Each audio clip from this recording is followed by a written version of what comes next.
2025년을 시작하는 이 귀하고 특별한 시간에 함께 예배할 수 있어서 너무나도 감사하고 행복합니다. 여러분들 2024년 한 해 너무 수고 많으셨습니다. 너무 애쓰셨고 수고 많으셨고 또 우리 2025년 하나님께서 행하실 일들을 기대하시기를 주님의 이름으로 축복합니다. 여러분 옆에 계신 분들과 한번 앞뒤에 계신 분들과 인사했으면 좋겠습니다. 하나님을 기대합시다. 여러분 정말 하나님 기대가 되십니까? 2024년 정말 많은 일들이 있었고 특별히 뭐 교회적으로도 이제 막 지난달에 개척을 해가지고 막 적응하면서 새롭게 시작을 하고 있고 또 여러분들 개개인의 삶 속에서도 제가 알게 모르게 분명히 굉장히 많은 분주함과 바쁜 그런 어떤 삶 속에서 여기까지 달려오셨을 거라고 생각이 되어집니다. 그리고 어떤 또 청년들은 또 하나님의 부르심 안에서 새로운 삶을 준비하고 또 새로운 스텝을 준비하면서 또 정말 연고도 없는 이 천한 땅에 와서 교회를 세우는 일에 함께 동역하고 또 교회를 세우는 일뿐만 아니라 개인의 삶의 영역에서도 새로운 도전들을 이제 시작하게 될 터인데 그 모든 일들이 결코 우연이 아니라 하나님의 섭리인 줄로 믿습니다. 그래서 이제 새로운 한 해를 시작하는 이 시간에 예수님의 이름으로 여러분들을 축복하고 특별히 2025년 하비스트 처치와 또 여러분들의 삶을 두고 기도할 때 좀 하나님께서 주시는 마음을 믿음으로 좀 선포하고자 합니다. 특별히 제가 선포할 때 하비스트 처치라고 하면 이 교회만을 이야기하는 것이 아니라 여러분들의 삶을 포함한 축복의 선포라는 것을 믿음으로 받으시고 아멘으로 반응하셨으면 좋겠습니다. 이제 제가 믿음으로 좀 선포하도록 하겠습니다.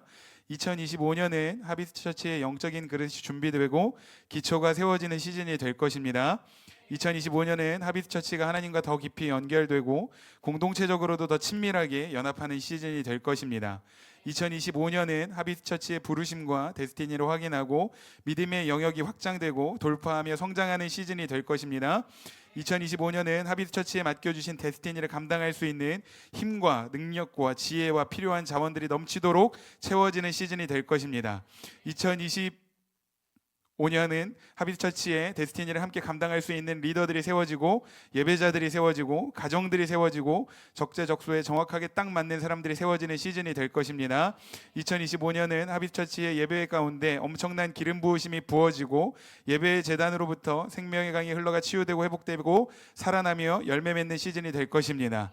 2025년은 하비스트 처치를 통해서 오직 예수 그리스도의 이름만 드러나고 예수님만 영광을 받으실 것입니다. 아멘. 할렐루야. 여러분 2025년에 하나님께 새로운 일들을 계획하시고 또 일들을 또 여러분들의 삶 속에 또 이 교회 가운데 이루실 텐데 새로운 일을 행하실 그 하나님을 더욱 기대하고 믿음으로 반응하시기를 주님의 이름으로 축복합니다.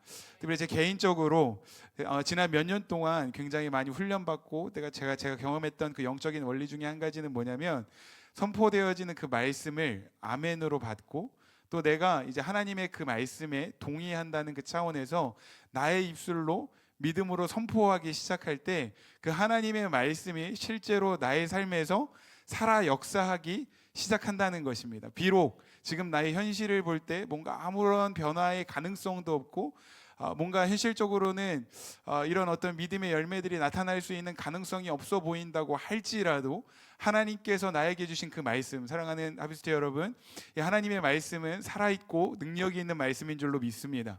그 하나님의 말씀이 선포되어졌을 때 내가 아멘으로 받고 또한 믿음으로 선포할 때 하나님의 말씀의 능력을 저와 여러분들이 경험하게 될 줄로 믿습니다. 여러분 그 이스라엘 백성들이 여리고성을 점령할 때를 한번 생각해 보십시오. 이스라엘 백성들이 여리고성을 점령하는데 하나님께서 명령하시기를 매일 하루에 한 바퀴씩 그리고 마지막 날에는 7바퀴를 돌 때 아무 말도 하지 말고 여리고성을 돌라고 말씀하셨습니다. 그런데 이스라엘 백성들이 그 여리고성을 도는 동안에 여리고성이 무너질 만한 어떠한 징조나 사인 같은 게 전혀 없었다는 거예요. 한 바퀴를 돌았더니 땅이 조금 흔들리고 두 바퀴를 돌았더니 성벽에 모래들이 후두둑 떨어지고 뭔가 세 바퀴를 돌았더니 성벽에 금이 가고 막 이런 징조나 사인이 있었다면 이스라엘 백성들이 정말 여리고성이 무너지겠구나 라고 하는 어떤 그런 기대감을 가지고 여리고성을 돌았을 텐데 매일매일 하나님께서 말씀하신 대로 순종해서 아무 말도 하지 않고 여리고성을 돌았음에도 마지막 날 7번째 바퀴를 도는 그 순간까지도 어떠한 징조도 없었다는 거예요. 그런데 그때 하나님께서 말씀하시기를 큰 소리로 외치라 선포하라 말씀하셨을 때 그저 하나님의 약속의 말씀을 붙잡고 큰 소리를 외치고 선포했더니 여리고성이 무너지는 놀라운 역사가 나타난 줄로 믿습니다. 특별히 여러분들의 삶에 이제 2025년을 새롭게 시작하면서 뭔가 영적으로 내가 살아나기를 원하고 영적으로 더 돌파하기를 원하고 영적으로 성장하기를 원하는데 여러분들의 삶에 뭔가 그 영적인 삶에 대한 어떤 그 성장을 방해하는 것들, 특별히 어떤 사람에게는 그게 두려움일 수 있고 어떤 사람에게는 그게 의심일 수 있고 어떤 사람은 그게 염려일 수도 있고 어떤 사람에게는 영적 침체일 수도 있고 어떤 사람에게는 끔찍한 패배감일 수도 있는데 여러분들 가운데 혹시라도 그런 어떤 영적으로 여러분들이 살아가는데 방해하는 것들이 있다면 이 시간 하나님께서 주시는 이 말씀을 믿음으로 받고 여러분들이 믿음으로 선포할 때 여리고성과 같은 모든 장애물들이 무너지게 될 것을 믿음으로 선포합니다. 할렐루야. 우리 안에 그 모든 장애물들이 무너지고 우리 안에 영적으로 살아나고 돌파되고 성장하는 놀라운 일들이 일어나게 될 줄로 믿습니다. 그런 의미에서 하나님께서 저에게 주신 마음을 제가 여러분들과 함께 선포했는데 여러분들 앞에 선포했는데 이제는 우리가 좀 함께 선포했으면 좋겠습니다. 우리가 믿음으로 받고 함께 선포할 때 이 교회뿐만 아니라 여러분들의 삶 속에도 이 믿음의 선포가 실제가 될 줄로 믿습니다. 우리 같이 함께 화면으로 한번 띄워주시면 우리 같이 함께 좀 선포하도록 하겠습니다. 시작. 2025년은 하비스처치의 영적인 그릇이 준비되고 기초가 세워지는 시즌이 될 것입니다. 2025년은 하비스처치가 하나님과 더 깊이 연결되고 공동체적으로도 더 친밀하게 연합하는 시즌이 될 것입니다. 2025년은 하비스처치의 부르심과 데스티니를 확인하고 믿음의 영역이 확장되고 돌파하며 성장하는 시즌이 될 것입니다. 2025년은 하비스처치에 맡겨주신 데스티니를 감당할 수 있는 힘과 능력과 지혜와 필요한 자원들이 넘치도록 채워지는 시즌이 될 것입니다. 2025년은 하비스처치의 데스티니를 함께 감당할 수 있는 리더들이 세워지고 예배자들이 세워지고 가정들이 세워지고 적재적소에 정확하게 딱 맞는 사람들이 세워지는 시즌이 될 것입니다. 2025년은 하비스처치의 예배 가운데 엄청난 기름 부으심이 부어지고 예배의 제단으로부터 생명의 강이 흘러가 치유되고 회복되며 살아나고 열매 맺는 시즌이 될 것입니다. 2025년은 하비스처치를 통해 오직 예수 그리스도의 이름만 드러나고 영광을 받으실 것입니다. 아멘. 혹시 여러분들 가운데 이런 생각이 드는 분들이 있을지도 몰라요. 막 이제 개척해가지고 뭔가 대단한 이야기들 막 지금 뭔가 보란 듯이 선포했는데 실제로 그런 일들이 일어나겠어? 라고 하는 생각이 있으신 분들이 없으실 거라고 저는 생각하지만 혹시라도 그런 마음이 든다면 여러분들 믿으십시오. 하나님은 살아계십니다. 그리고 살아계신 하나님은 말씀을 하시는 대로 일하시는 분이시고 특별히 이 교회를 세우시고 또 담당 목회자로 저를 세우셨는데 교회를 두고 기도할 때 주셨던 이 마음들은 분명히 하나님께서 주신 마음이라고 믿습니다.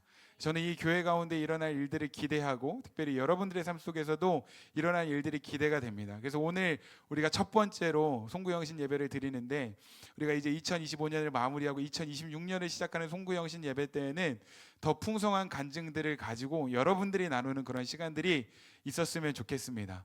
여러분들의 삶 속에 일하시고 하나님을 더욱 기대하시기를 바랍니다. 특별히 저는 이제 2025년을 본격적으로 시작하기에 앞서서 지난 11월 10일 날 교회를 개척하고 계속해서 좀 교회에 대한 교회의 본질에 대한 어떤 고민과 묵상이 제 안에 있었습니다. 교회란 무엇인가? 건강한 교회란 어떠한 교회인가? 하나님께서 교회를 디자인하시고 교회를 세우신 이유가 무엇일까? 하나님께서 교회에게 맡기신 그 사명은 과연 무엇일까? 이런 교회의 본질에 대한 질문들이 제 안에서 끊임없이 일어나고 그 건강한 교회를 세우기 위해서는 어떻게 해야 할지에 대한 그런 묵상과 연구와 고민들이 제 안에 있었는데 그래서 하나님께서 그런 마음 주실 때마다 정리해서 매 주일마다 여러분들과 지금까지도 함께 나누었고 오늘도 좀 교회에 대한 이야기를 조금 더 나누고자 합니다.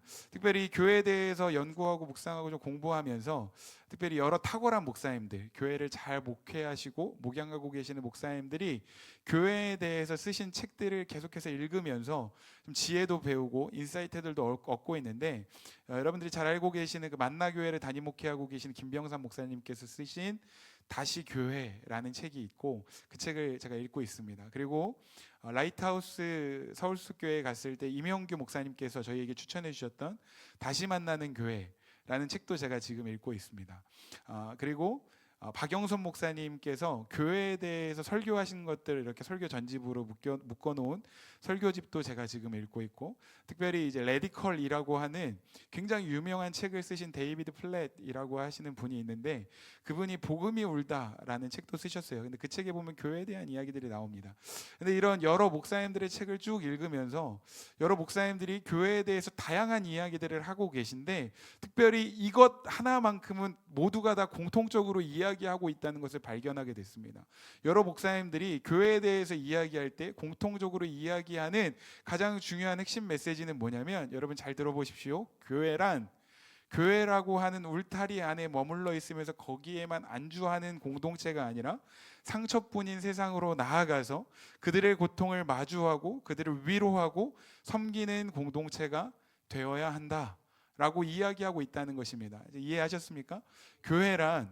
교회라는 공동체, 교회라는 울타리 안에 머물면서 거기에 안주하고 있는 공동체가 아니라, 교회라는 울타리를 넘어서 상처뿐인 세상으로 나아가서 여전히 고통을 마주하고 있는 사람들을 섬기고 위로하는 그러한 사명을 가진 공동체가 교회다라고 이야기를 하고 있다는 것입니다. 지난 주일에 우리나라에 굉장히 가슴 아픈 사고가 있었습니다. 주일 예배를 마치고 저희 이제 멤버들과 함께 점심 식사를 하고 있는데, 청년들로부터 사고가 났어요 하는 이야기를 들었고, 이제 뉴스를 통해서 사고의 어떤 그런 자세한 소식들을 계속 들으면서 좀 마음이 먹먹해지더라고요. 그러면서 지금 이러한 때에 교회와 그리스도인들이 할 수 있는 일이 과연 무엇일까? 를 생각해 보게 되었습니다. 근데 많은 사람들이 이 사건을 두고 나름대로의 해석을 이야기하고 어떻게 해야 되는지를 막 이야기하는데, 사실 굉장히 조심스러운 일이라고 생각이 돼요. 이 사고를 가지고 이러쿵저러쿵 해석하는 일도 자중해야 하는 시기라고 생각이 되고, 또 뭔가 교회 안에서는 이런 사고가 나면 그것 또한 하나님의 섭리입니다라고 굉장히 쉽게 이야기하지만, 사실 그것도 굉장히 조심스러운 문제라고 생각이 되어집니다. 그럼 이러한 때에 정말 국가적으로 굉장히 어려움을 당하고 아프고 슬픈 이러한 시기 가운데 우리가 놓여 있는데, 과연 교회와 그리스도인들이 할 수 있는 일이 무엇일까를 고민해 봤을 때, 그래도 할 수 있는 일이 한 가지는 있더라고요. 그런 정말 말할 수 없는 상실감과 상처와 아픔 가운데 있는 유족들을 위해서 중보하고 기도하는 일 정도는 우리가 할 수 있지 않나. 여러분, 우리가 그러한 일에 무관심하면 안 됩니다. 사회적으로 뭔가 아픔이 있고 또 상처가 있는 그런 사건들을 우리가 마주하게 되었을 때, 우리가 구체적으로 뭔가 지금 할 수 있는 일이 없다고 하더라도, 뭔가 액션을 취할 수는 없다고 하더라도, 그들을 위해서 기도하면서 중보하는 일 정도는 우리가 할 수 있는 일이 아닌가라는 생각이 들었습니다. 그리고 그것이 바로 하나님께서 이 땅에 교회를 디자인하시고 교회를 세우신 목적이라고 생각이 되어집니다. 우리끼리만 여기에 모여서 우리는 좋아, 우리는 괜찮아, 우리는 아무 문제 없어, 우리는 행복해, 우리는 하나님 안에서 소망을 가진 사람들이야 라고 생각하면서 여기에 안주하고 있는 것이 아니라, 결국에 교회의 가장 최종적인 목적은 예수 그리스도의 복음을 들고 세상으로 나아가서 그 소망을 전하고 상처와 아픔 가운데 있는 자들을 살리고 또 섬기고 위로하도록 흩어지는 것이 교회의 최종적인 목적이라는 것입니다. 여러분, 우리 교회가, 우리 하비처치가 모이기에 힘쓸 뿐만 아니라 또 하나님께서 보내신 삶의 자리로 흩어져서 예수 그리스도의 복음을 전하고 그 복음 안에 담겨져 있는 그 사랑과 소망을 흘려보내는, 선한 영향력을 흘려보내는 그런 축복의 통로가 될 수 있기를 주님의 이름으로 축복합니다. 여러분, 우리 교회의 목적이 흩어진다는 것에 있다고 말씀을 드렸는데, 여기서 흩어진다는 것은 그냥 단순하게 물리적인 거리가 멀어진다는 것을 의미할 뿐만 아니라 그런 의미도 가지고 있어요. 그런데 거기에서 더해서 우리가 흩어져야 한다는 이야기는 뭐냐면, 하나님께서 우리를 보내신 우리 각자의 삶의 자리가 있는데, 여러분들을 보내신 삶의 자리, 여러분들의 가정, 여러분들의 직장 또는 학교, 삶의 자리에서 우리가 정말 거룩하게 구별된 하나님의 자녀로서 선한 영향력을 흘려보내며 살아가야 한다는 것입니다. 교회 안에서만 그럴듯한, 교회 안에서만 뭔가 거룩한 척하는 그리스도인이 아니라 삶의 자리에서 세상 속에서 정말로 거룩하게 구별된 하나님의 자녀로 우리가 살아내야 한다는 거예요. 여러분들, 그런 은혜가 여러분들에게 있기를 축복합니다. 2025년이 여러분들의 삶의 자리에서 여러분들을 통해 하나님의 영광이 드러나고 그 복음의 선한 영향이 흘러갈 수 있기를 축복합니다. 그런데 여기서 질문은 그거예요. 그러면 우리가 어떻게 세상 속에서 거룩하게 구별된 선한 영향력을 흘려보내는 축복의 통로로 살아갈 수 있는가? 어떻게 그렇게 할 수 있겠습니까? 먼저는 우리가 모이기에 힘쓰는 교회가 되어야 한다는 거예요. 잘 들어보십시오. 흩어지는 것이 최종적인 목적인데 우리가 흩어져서 삶의 자리로 나아가서 정말로 거룩하게 구별된 하나님의 자녀로서 살아가기 위해서는 먼저 우리가 모이기에 힘쓰는 교회가 되는 것이 선행되어야만 한다는 것입니다. 여러분, 히브리서 10장 23절부터 25절까지의 말씀 같이 한번 읽어보겠습니다. 시작. 또 약속하신 이는 미쁘시니 우리가 믿는 도리의 소망을 움직이지 말며 굳게 잡고 서로 돌아보아 사랑과 선행을 격려하며 모이기를 패하는 어떤 사람들의 습관과 같이 하지 말고 오직 권하여 그날이 가까움을 볼수록 더욱 그리하자. 우리가 잘 아는 말씀입니다. 히브리서 10장 23절부터 25절까지의 말씀은 마지막 때가 가까울수록 모이기를 더욱 힘쓰라는 말씀으로 우리가 굉장히 많이 이해를 하고 있습니다. 그런데 사실 히브리서가 기록될 당시에 히브리서를 받아서 읽어보는 수신자들은 어떤 사람들이었냐면 AD 64년에 로마의 대화재가 일어났습니다. 그리고 이제 이 로마의 대화재의 주범으로 그리스도인들이 모함을 당해서 예수님을 믿는다는 이유만으로, 예수님을 사랑해서 함께 모여서 예배를 드린다는 이유만으로 엄청난 환난과 핍박을 당하고 있던 시기에 그러한 그리스도인들을 위해서 기록된 편지가 히브리서였다는 거예요. 이러한 상황 속에서 엄청난 고난과 핍박을 당하고 있는 이 그리스도인들에게 히브리서 기자가 히브리서 편지를 기록하면서 가장 유명한 장이 뭐예요? 히브리서 11장입니다. 믿음장을 기록하는데 그 믿음장에 이러한 이야기가 기록이 되어 있습니다. 히브리서 11장 36절부터 38절까지 시작.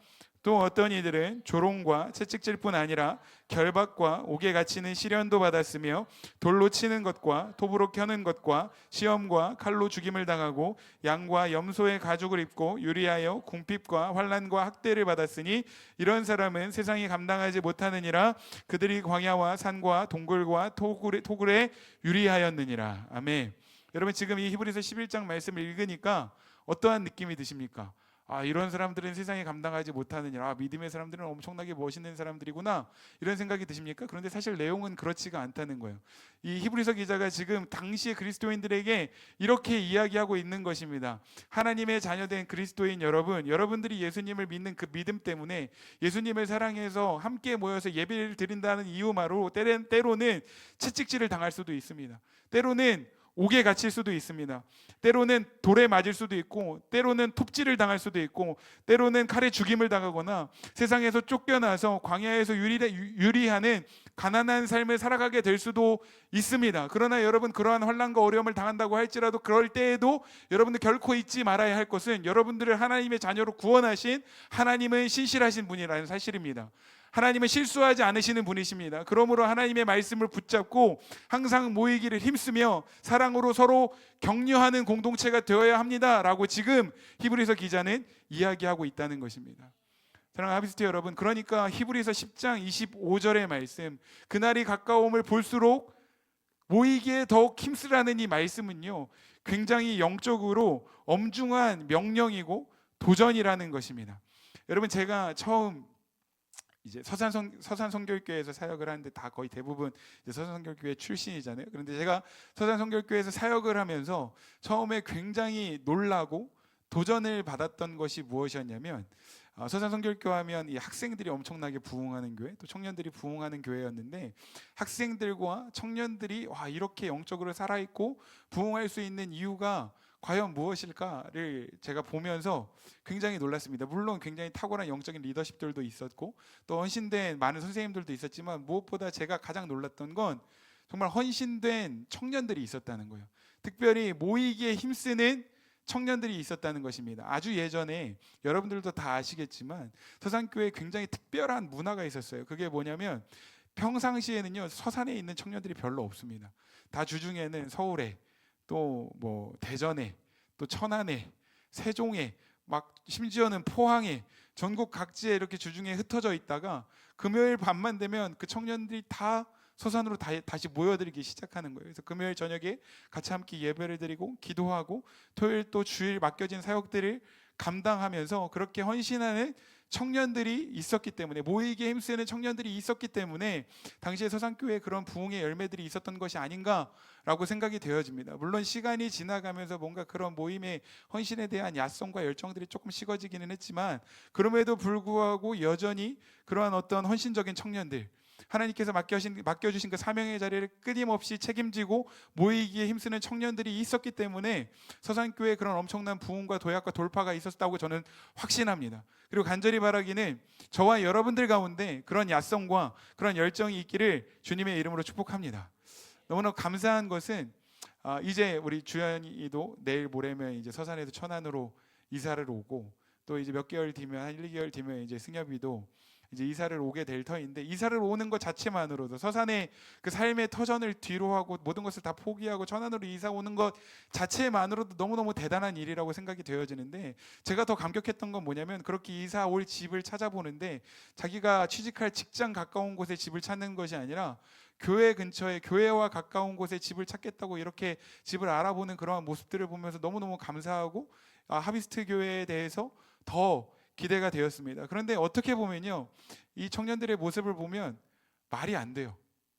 이해가 안 되는 겁니다. 세상 사람들이 볼 때는 이해가 안 되는 행동들을 지금 하고 있는 거예요. 잘 다니던 직장까지 그만두고 한 번도 해본 적이 없는 사업을 하겠다고 천안에 와서 함께 헌신하겠다고 하는 그런 결단을 하고, 집에 서산의 모든 삶의 터전에 있는 그거 다 뒤로 하고 천안으로 이사 와서 아무런 연고도 없는 이 천안 땅에서 뭔가 새로운 삶을 시작하고 도전한다는 건 세상 사람들도 이해하기가 어려운 거고, 심지어는 믿음이 있는 그리스도인들도 이해하기가 어려운 결정이라는 겁니다. 그런데 저는요, 그러한 것이 거룩한 손해요, 거룩한 낭비라고 생각이 되어집니다.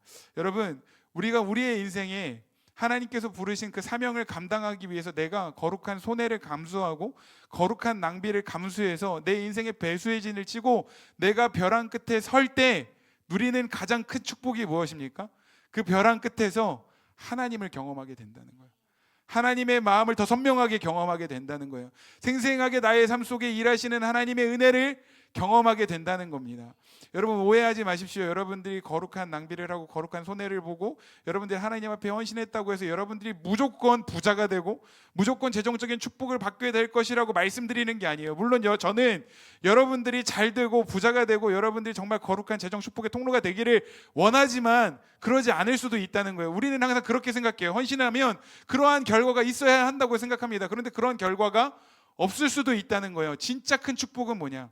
하나님의 부르심 앞에 하나님께서 나를 그 부르신 자리에 나의 삶을 드리고 헌신하고 내가 나의 시간을 들여서 거룩한 손해를 보고 거룩한 낭비를 드릴 때 내가 누리는 진짜 복은 뭐냐면, 거기에서부터 진짜 살아계신 하나님을 생생하게 경험하게 된다는 거예요. 지금까지 경험해보지 못했던 그 하나님의 놀라우신 은혜를 경험하게 된다는 겁니다. 이건 다른 사람의 이야기가 아니에요. 사실 제 개인적인 간증이기도 합니다. 사실 저는 개척에 대한 부르심이 전혀 없는 사람이었어요. 그러한 부르심이 있다고 하면 나는 아닙니다라고 거절할 준비가 되어 있는 사람이었습니다. 그런데 하나님께서 저에게 개척에 대한 마음을 강권적으로 부어주셨고 결국에는 항복하게 하셨고, 그 하나님의 부르심에 순종해서 개척을 하기로 결정했을 때, 그래서 제 인생에 아무것도 기대할 것이 없었어요. 뭐 재정적으로 준비되어 있는 것도 없었고 천안 땅에 아는 사람이 있는 것도 없었고, 지금 여기에 보면 이 너무 멋진 공간에서 우리가 예배를 드리고 있지만 개척을 하기로 결정했던 그 순간에는요, 아무것도 없었어요. 제 인생을, 저희 가정을 벼랑 끝에 세우기로 결정했는데 그 순간 하나님께서 더 실제적으로 일하시고 더 생생하게 일하시는 하나님을 경험하게 되었다는 것입니다. 여러분, 여러분들의 삶을 하나님의 부르심 앞에 순종하여 드릴 때 이러한 놀라운 은혜를 경험하게 될 줄로 믿습니다. 요한복음 1장 39절 말씀 같이 한번 읽어볼까요? 요한복음 1장 39절 말씀 시작. 예수께서 이르시되 와서 보라. 그러므로 그들이 가서 계신 데를 보고 그날 함께 거하니 때가 10시쯤 되었더라. 이 말씀은 예수님께서 제자들을 부르시는 장면을 기록한 말씀입니다. 그런데 예수님께서 생면부지 처음 보는 어부들에게 Come and see, 와서 보라고 말씀하셨습니다. 뭔가 관계가 있었던 사람들이 아니에요. 처음 보는데 생면부지 어부들에게 예수님께서 Come and see, 와서 보라, 다시 말하면 나를 따르라, 나를 따라오라고 말씀하신 이유가 무엇입니까? 결국에는 그 어부들을 제자로 삼으시고 그들의 삶을 변화시켜서 그들의 세상 가운데로 흩으셔서 예수 그리스도의 복음을 전하는 자들로 삼으시기 위해서 예수님께서 그들을 부르셨다는 것입니다. 다시 말하면 세상으로 나아가기 전에, 세상으로 흩어지기 전에, 보냄을 받기 전에 먼저 선행되어야 하는 것은 예수님께서 come이라고 말씀하실 때 그 말씀에 순종해서 예수님을 따르는 일, 다시 말하면 모이기에 힘쓰는 일이 우리 안에 먼저 선행이 되어야 한다는 거예요. 그런데 와서 보라고 말씀하실 때 제자들이 어떻게 반응합니까? 저는 지금 해야 할 일들이 너무 많아서요. 너무 바쁘고 분주해서 제 삶에 제가 책임져야 하는 과업들이 너무나도 많아서요. 직장에 일이 이렇게 산더미처럼 쌓여 있어서요. 가정에 또 해결해야 할 문제들이 있어서요. 제가 조금만 이 문제들을 해결하고 따르겠습니다 라고 이야기한 것이 아니라, 예수님께서 와서 나를 따르라고 말씀하셨을 때 제자들은요, 한치의 고민도 하지 않고 아버지, 그물, 배를 버려두고 예수님을 따랐다는 거예요. 가정과 생업과 모든 것을 다 버려두고, 다시 말하면 거룩한 낭비, 거룩한 손에 자신의 인생의 배수의 진을 치고 예수님을 따르기로 결정했습니다. 그랬더니 예수님 제자들의 삶이 어떻게 됐습니까? 뭔가 정말 부러워할 만큼 성공적인 인생을 살았습니까? 예수님이 정말 예수님을 따르기로 결정했더니 이 제자들이 정말로 예수님을 닮아서 복음을 전하다가 목숨을 잃어버리고 순교하는 삶이 돼버리고 말았다는 거예요. 세상의 관점으로 보면 이것처럼 허망한 결과가 없어요. 이것처럼 미련한 결과가 없다는 겁니다. 그런데 진짜로 미련한 것입니까? 진짜로 허망한 것입니까? 제자들이 자신의 삶을 예수님의 부르심 앞에 드리기로 결정했기 때문에, 비록 현실적으로 보면 정말로 허망한 인생인 것처럼 보이나 그들의 헌신이 있었기 때문에 세상이 변화되기 시작했다는 거예요. 주님을 알지 못하는 자들이 구원을 받고 교회가 세워지고, 결국에는 저와 여러분들이 예수 그리스도의 복음을 들어서 구원을 받고 하나님의 자녀가 되어 오늘 이 자리에서 하나님을 예배하는 놀라운 은혜까지 누릴 수 있게 되었다는 것입니다. 더 나아가서는 이 제자들은요, 영원한 하나님의 나라를 선물로 받고 그 하나님 나라의 역사의 주인공들이 되었다는 것입니다. 저와 여러분들 가운데 이러한 놀라운 은혜가 있기를 원합니다. 하나님은요, 오늘도 지금도 우리에게 동일하게 말씀하고 계셔요. Come and see. 우리가 정말로 세상으로 나아가서 하나님의 거룩한 자녀로 세상을 변화시키는 정말 그 선한 영향력을 흘려보내는 사명을 감당하기를 원한다면, 우리 안에 선행되어야 하는 것은 주님의 그 음성에 순종하는 거예요. Come, 와서 보라. 주님께서 부르신 이 사명의 자리에 우리가 모이기를 힘써서 이 예배의 자리에서 하나님의 은혜와 기름 부으심으로 충만하게 채워주고 영적인 한계들을 돌파하고 성장하여 예수 그리스도를 닮아갈 때, 그때 하나님께서 이제 우리에게 이렇게 말씀하시는 거예요. 마지막으로 마태복음 28장 18절부터 20절까지의 말씀 같이 한번 읽겠습니다. 시작. 예수께서 나와 말씀하여 이르시되 하늘과 땅의 모든 권세를 내게 주셨으니 그러므로 너희는 가서 모든 민족을 제자로 삼아 아버지와 아들과 성령의 이름으로 세례를 베풀고 내가 너희에게 분부한 모든 것을 가르쳐 지키게 하라. 볼지어다 내가 세상 끝날까지 너희와 항상 함께 있으리라 하시니라. 아멘. Come and see 라는 주님의 부르심에 반응해서 예수님의 말씀하신 그 사명의 자리에 자신의 삶을 들여서 모이기에 힘쓰고 그 주님의 은혜 가운데 영적으로 한계를 돌파하고 성장한 사람들에게 주님께서 이제 뭐라고 말씀하시냐면 Go and make disciples라고 말씀하시는, 가서 제자를 삼으라.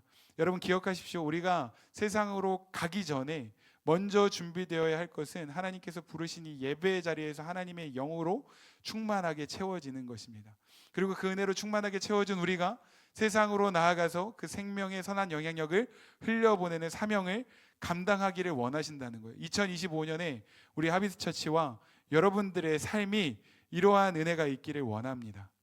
먼저는 예수 그리스도를 닮아가고 그 사명의 부르심 가운데 여러분들의 삶을 헌신해서 하나님 나라의 군대로 일꾼으로 훈련을 받고, 이제 하나님께서 여러분들의 그 각자의 삶의 자리로 흩으셨을 때 그 각자의 삶의 자리에서 선한 영향력을 흘려보내는 축복의 통로가 될 것을 믿음으로 선포하고 예수 그리스도의 이름으로 축복합니다.